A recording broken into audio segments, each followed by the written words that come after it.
All right, this is If My People Bible Reading Part 145, the book of Jeremiah. We are in beginning of chapter 8, and we'll start at 732. People that listen to me while I'm live on this are just giving me some crack up stuff because this book of Jeremiah really opens your eyes to what's going on these days. And we'll example that, and here we go. 732. So beware, the days are coming, declares Yahweh, when people will no longer call it Topheth or the valley of Ben Hanin or Hinnon, but instead the valley of slaughter. For they will bury the dead in Topheth until there is no more room. Take yourself to Revelation 19 to see that one. Ezekiel chapter 39. So Jeremiah is not talking about what happened. That's not what happens because, and I'll explain it in a minute. Then the carcasses of this people will become food for the birds of the air and the beasts of the earth, and there will no longer, no one will be frightened them away.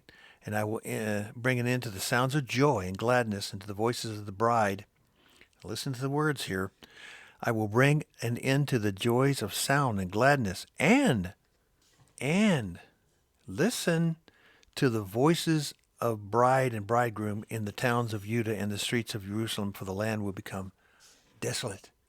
Well, it did become desolate, but not completely in the time of Jeremiah and afterwards, after the return from Babylon. The only people that are allowed to live there basically were those who farmed the land. The farmers stayed. Some of those people, believe it or not, and they don't believe it, are Palestinians. They think they're Muslim, but they're not. They think they're of Islam, but they're not. They think they're Jewish, but they're not. They think they're the tribes, but they are. They don't know. And they're fighting against people who claim they're Jews. So there are Palestinians who are of Judah in the land who claim to be and act like Palestinians, who claim to be and act like they're Islam, but they're not. And they're fighting against people today, 2020, they're fighting people today in Israel who claim to be Jewish, who came, Ashkenazis and all kinds of others who came down and who have the mixed blood. They're not pure from Judah. They have mixed, and that's okay because I'm mixed, and that's okay. And Ashkenazis are fine, and that's okay. But the problem with the Ashkenazis is so many it's bizarre that yet that's racist. No, it's not. They are the one that call themselves Ashkenazis. They are the ones that call themselves atheists. They are the ones that deny Yeshua and deny the Father. So how can I be, or anyone on this earth, listen, be racist when they're the ones that say they are? I am just sitting holding a mirror in front of them so that they can listen to what they say. Plus, how do we have proof here? We go back to the Word. The Word says, and this is the Father talking. This is the Father, Abba Father. Those that say that they are Jewish or Judah are not in the last days. Hello, wake up call. And those who just want to gnash their teeth and hate because that's what they like to do,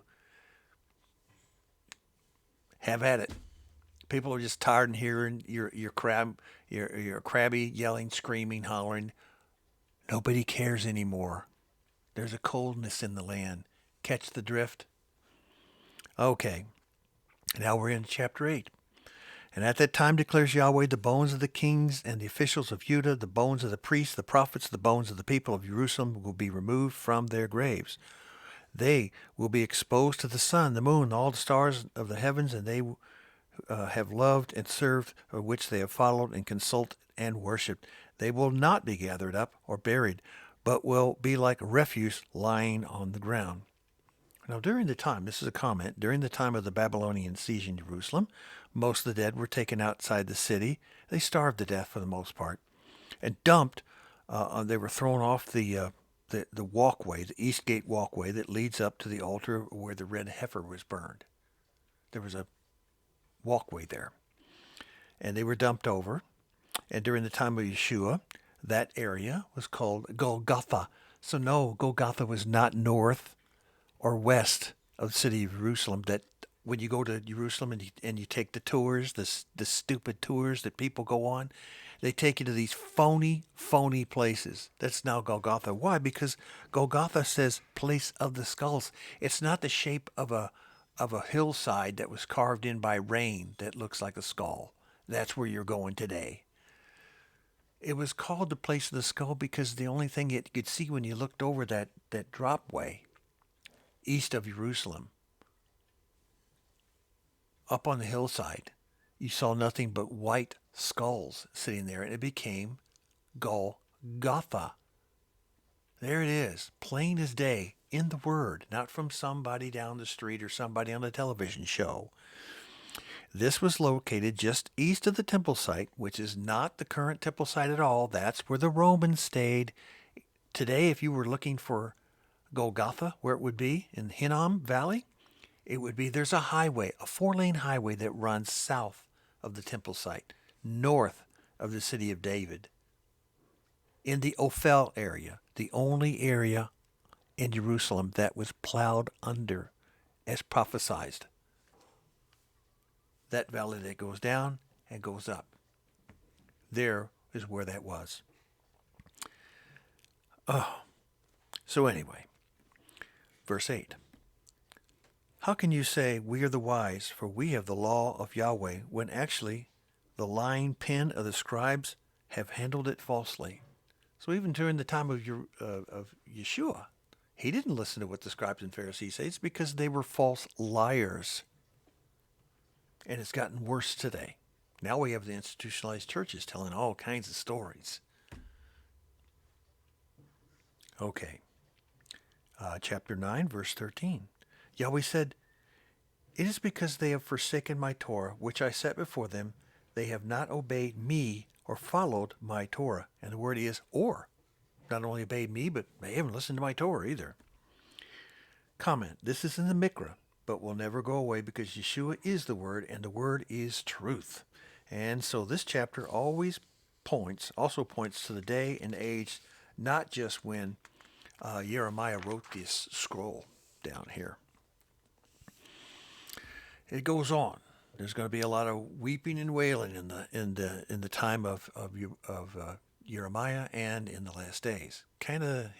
We need to read Jeremiah because why? Because it will tell us what's going to happen.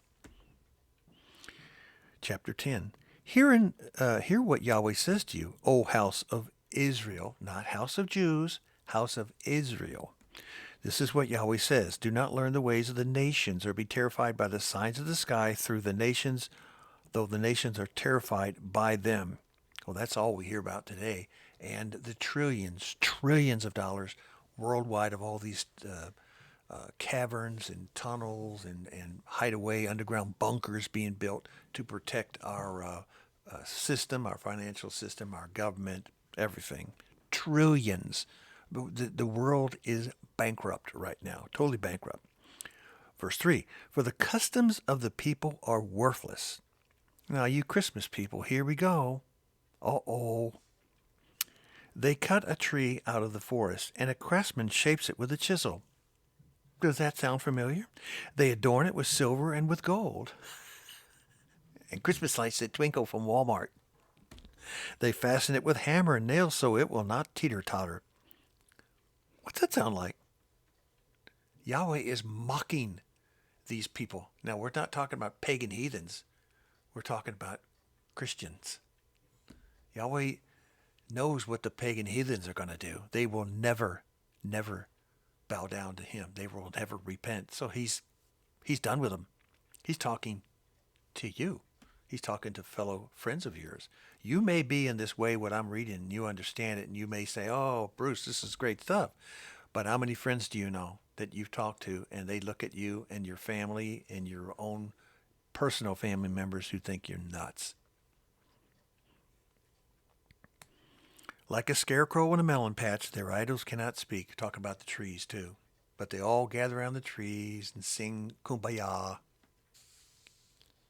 Once you know this stuff, I used to get deep in this stuff. You just don't do it anymore, folks. You don't do it anymore. Chapter 11. The word came to Yahweh. Here we go. verse 6, chapter 11. Yahweh said to me, proclaim all the words in the towns of Judah and the streets of Jerusalem. I listen to the terms of this covenant and I follow them. Do we follow the covenant today? From the time I brought your forefathers up from Egypt until the day I warned them again and again, saying, obey me. In other words, I want your obedience. I want your obedience. I don't want sacrifices. I don't want all that stuff. I want your obedience. And that's what we have in the millennium. We do not have blood sacrifices in the millennium. Okay.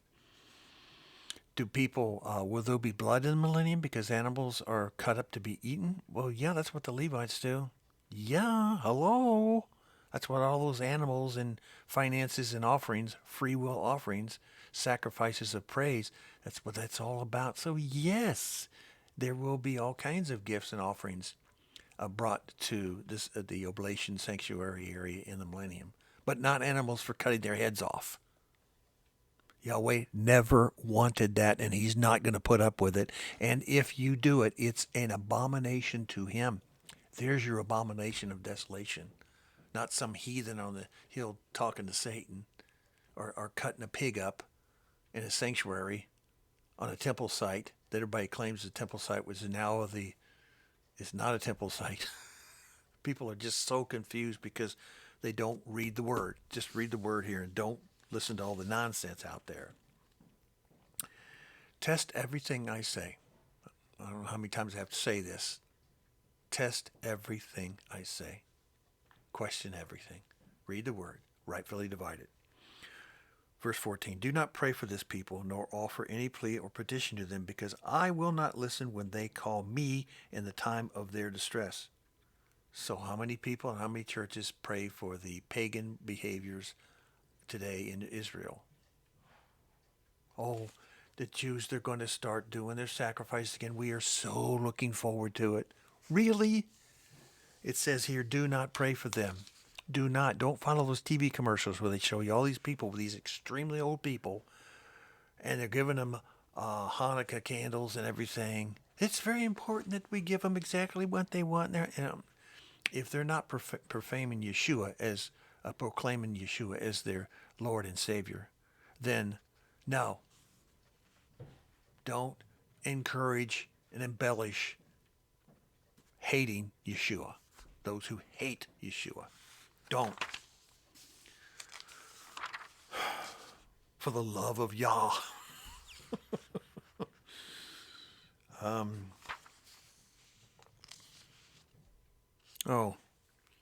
Here's a good one. Chapter 16, verse 13. So I will throw out of this land into the land neither you or your fathers have known, and there you will serve Elohims day and night, for I will show you no favor. However, the days are coming, declares Yahweh, when men will longer say, as surely as Yahweh lives, who brought the Israelites up out of Egypt.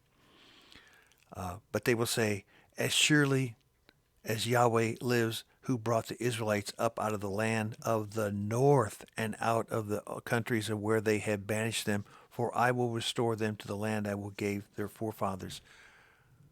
So those every year who do not read the new covenant, who stick to the Torah portions that Jewish rabbis tell them to read, tell the Christians to read, tell the people of Hebrew roots to read.